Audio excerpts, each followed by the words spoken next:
திருமணமே rise and shine. Hello everyone. நம்ம எல்லாருக்கும் ஒரு ஆசை என்னென்னா கஷ்டப்படாமல் ஜெயிக்கணும், உடனே எல்லாமே கிடைக்கணும்னு. நம்மக்கிட்ட வெயிட்டிங் அப்படின்ற ஒன்று சுத்தமாக கிடையாது. கடவுள் கொடுத்ததுலே ஒரு பெரிய கிஃப்ட் அப்படின்னா வெயிட்டிங், காத்திருக்கணும் அப்படின்ற ஒரு மனப்பான்மையை நமக்கு வச்சு படித்தது. ஆனால் இப்போ இருக்கிற இந்த மாடர்ன் சொசைட்டியில், மாடர்ன் வேர்ல்டில் எதுவாக இருந்தாலும் ஒரு 5 மினிட்ஸ் வெயிட் பண்ணுன்ற ஒரு பழக்கம் கூட இல்லாமல் நம்ம பழகிட்டோம். ஒரு மெசேஜ் பண்ணாலும் ரிப்ளை அடுத்த செகண்டே வரணும், நம்ம ஒரு பொருள் ஆர்டர் பண்ணாலும் அது சீக்கிரம் கிடச்சிடணும். இந்த மாதிரி தான் நம்மளோட மைண்ட் செட் போயிட்டு இருக்கு. ஏன்னா நம்ம கையில் இருக்கிற இந்த 6 இன்ச்சு ஸ்மார்ட் ஃபோன் நம்மளை ஒரு இன்ஸ்டன்ட் மாஸ்டர்ஸாக மாற்றிடுச்சு.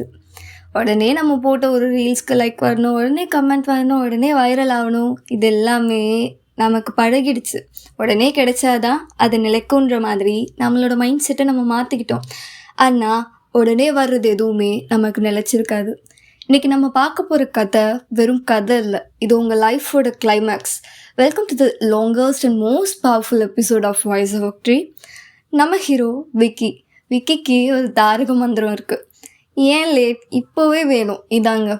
விக்கி ஒரு நாள் ஒரு பொண்ணை பார்க்க போகிறான். அந்த பொண்ணுக்கிட்ட ஹாய் சொன்ன அடுத்த நிமிஷமே நம்ம கல்யாணம் பண்ணிக்கலாமான்னு கேட்குறான். ஏன்னா அவனுக்கு ப்ராசஸ் எதுவுமே பிடிக்காது. விக்கியோட ரூம் எப்படி இருக்கும் தெரியுமா? ஒரு நாளில் கோடீஸ்வரன் ஆகணும்னு அவன் வாங்கி வச்ச how to be a millionaire books அடுக்கடுக்காக இருக்கும். ஆனால் அந்த புக்கை கூட அவன் 2 பக்கத்துக்கு மேலே படித்ததில்லை. ஏன்? அதில் மேட்டர் ரொம்ப லேட்டாக வருது மச்சான் அப்படின்னு சொல்லுவான். விக்கியோட இந்த அவசரம் தான் அவனோட வாழ்க்கையில் ஒரு மிகப்பெரிய காமெடி ஆஃப் எரர்ஸாக மாறுது. விக்கி லைஃப்பில் ஒரு வில்லன் வரான். அவன் பேர் ஆகாஷ். அவன் ஒரு மாடர்ன் ஸ்கேமர். விக்கிக்கு ஒரு அப்ளிகேஷன் பற்றி இன்ட்ரோ பண்ணுறான். இந்த ஸ்கீமில் இன்வெஸ்ட் பண்ணால் நீ ஏன் மச்சான் மற்றவங்கள மாதிரி ரொம்ப கஷ்டப்பட்டு உடைக்கணும், உடனே நீ ரிச் ஆகலாம் அப்படின்னு சொல்கிறான். இந்த லிங்க்கை மட்டும் கிளிக் பண்ணு, இதில் இன்வெஸ்ட் பண்ணு, அப்புறம் பாரு அடுத்த நைட்டில் உன்னோட வாழ்க்கை எப்படி மாறுதுன்னு. ஸோ விக்கியும் இதில் நம்பி இன்வெஸ்ட் பண்ணலான்னு ஒரு முடிவுக்கு வரான். First invest 100 earn 1000 in 24 hours. இதை பார்த்த உடனே விக்கியோட கண்ணு பிரகாசமாச்சு. நம்ம ஏன் காலேஜ் போகணும், ஏன் நம்ம டியூஷன் எடுக்கணும், இதுதான் ஈஸியான வழியாச்சேன்னு நினச்சான். முதல்ல 500 ரூபாயை அவன் இன்வெஸ்ட் பண்ணான். அடுத்த நாள் 1000 ரூபாய் அவனோட பேலன்ஸாக அக்கௌண்ட்டில் இருந்துச்சு. இன்றைக்கி விக்கிக்கு ரொம்ப ஹாப்பி. இதாண்டா லைஃபு அப்படின்னு கத்துனான். அவன் ஃப்ரெண்ட்ஸ் எல்லாரையும் கூப்பிட்டு பார்ட்டி வச்சான். இங்கே எல்லாம் முட்டாள்டா, கஷ்டப்பட்டு படித்து எப்போ சம்பாதிக்க போகிறீங்கன்னு நக்கலாக கேட்டான்.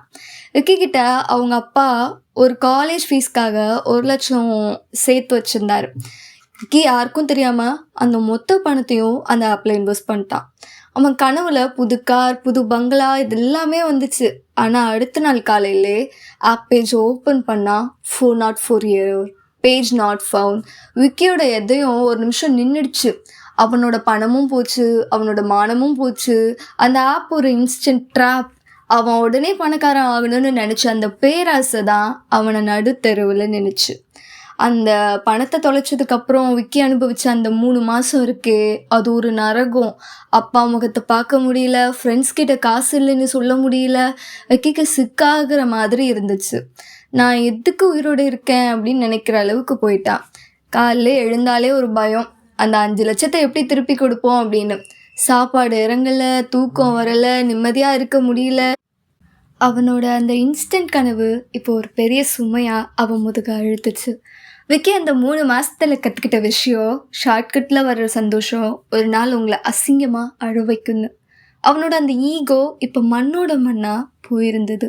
சரி, இந்த ஈவெண்ட்டே நினச்சி நம்ம லைஃப்பை நம்ம ரூன் பண்ணிக்கக்கூடாது அப்படின்றதுக்காக அவன் ஒரு ஜிம்மில் போய் நம்மளோட பாடியை, நம்மளோட ஃபிசிக்கல் அப்பியரன்ஸை கொஞ்சம் என்ஹான்ஸ் பண்ணலான்னு டிசைட் பண்ணி ஒரு ஜிம்மில் சேரலான்னு முடிவு பண்ணான்.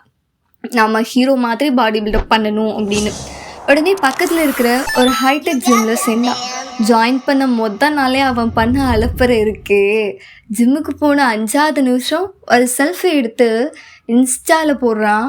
Work hard in silence, let our success be a noise. ஆனால் உள்ளே என்ன நடந்துச்சு தெரியுமா? வெறும் 2 கிலோ டம்பிள்ஸை தூக்கிட்டு கண்ணாடியில் அவனோட பைசப்ஸை செக் பண்ணான். சார், இன்னும் மசில்ஸ் ஏறலையான்னு மாஸ்டர் கிட்ட சண்டைக்கு போகிறான். மாஸ்டர் சிரிச்சிட்டே சொன்னார், தம்பி இது ஜிம்பா, மெக்டொனால்ட்ஸில் இல்லை, ஆர்டர் பண்ண உடனே பர்கர் வர்றதுக்கு. ஆனால் விக்கி விடலையே. அடுத்த 2 நாளில் உடனே பாடி ஏறுறதுக்கு ஏதாவது பவுடர் இருக்கா, இல்லை இன்ஜெக்ஷன் இருக்கா, சப்ளிமெண்ட் ஏதாவது கிடைக்குமான்னு மாஸ்டரை தொல்லை பண்ண ஆரம்பிச்சிட்டான். அவனுக்கு ப்ராசஸ் பிடிக்கல, அவனுக்கு ரிசல்ட் மட்டும்தான் வேணும். 3வது நாள் ஜிம்முக்கு போகல.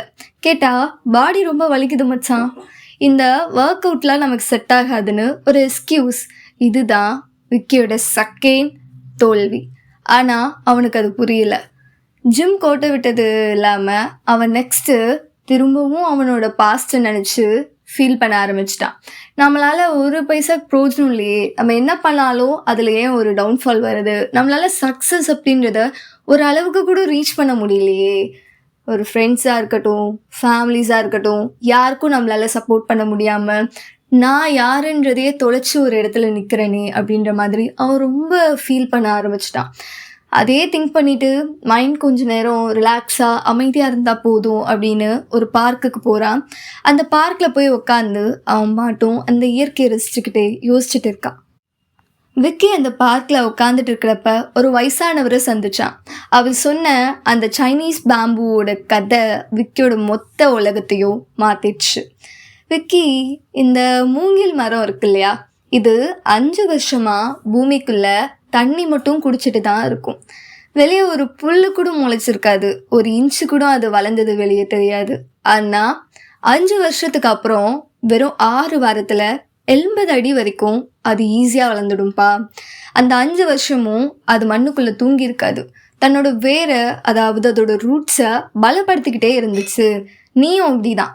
இந்த 3 மாதம் நீ பட்ட கஷ்டம்தான் உன்னோட வேர். இனிமேல் ஷார்ட்கட் எல்லாம் தேடாத, உனக்கான வேர் விட ஆரம்பி. விக்கிக்கு இதை கேட்ட உடனே தான் ஒரு புது தெம்பு கிடைச்ச மாதிரி இருந்துச்சு. அவன் மெதுவாக ஒரு டியூஷன் சென்டரில் சேர்ந்தான். சின்ன சின்ன வேலையாக செய்ய ஆரம்பித்தான். அவன் வாழ்க்கையில் அவன் சைட் ஹசிலுக்காக என்னென்ன ஒர்க் எல்லாம் அவனோட கேப்பபிளுக்கு செய்ய முடியுமோ செய்ய தொடங்கினான். உடனே எதுவுமே கிடைக்காது, அப்படி கிடைச்சாலும் அது எனக்கு வேணான்னு டிசைட் பண்ண ஆரம்பித்தான். 2 வருஷம் கழித்து விக்கி ஒரு சக்ஸஸ்ஃபுல் பிஸ்னஸ் மேனாக மாறினான். ஒரு கம்பெனியில் ஒரு மேனேஜர் போஸ்டிங் கிடைச்சிது. இப்போ அவன் ஏர்ன் பண்ணுறது பல ஆயிரம். அவன் ப்ரீவியஸ் இயரில் லாஸ் பண்ண எல்லாத்தையுமே அவன் திரும்ப எடுத்துட்டான். அவனுக்கு கிடைச்சிருச்சு. வாழ்க்கை இப்போ அழகாக போயிட்டு இருக்கு. இப்போ அவன்கிட்ட இருக்கிறது வெறும் காசு இல்லை, அவன் கஷ்டப்பட்டு உருவாக்குன சாம்ராஜ்யம். ஸோ யார் நினச்சாலும் அதை ஈஸியாக அவன்கிட்ட இருந்து எடுத்துக்க முடியாது. விக்கியோட கதையிலிருந்து நம்ம கற்றுக்க வேண்டியது ஒன்று தான். Shortcut is a cut short to your life. ஜிம்முக்கு போனால் வலிக்கும், ஆனால் அதுதான் மசில்ஸை தரும். விக்கியோட கதையிலேருந்து நம்ம கற்றுக்க வேண்டியது ஒன்று தான். Shortcut is a cut short to your life.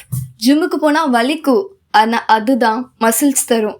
படித்தா கஷ்டமாக இருக்கும், ஆனால் அதுதான் அறிவை தரும். கஷ்டப்படாமல் வர்ற எதுவுமே உங்கள் கூட நிலச்சிருக்காது. இன்றைக்கி உங்கள் லைஃப் கஷ்டமாக இருக்கா, அதை நினச்சி சந்தோஷப்படுங்க.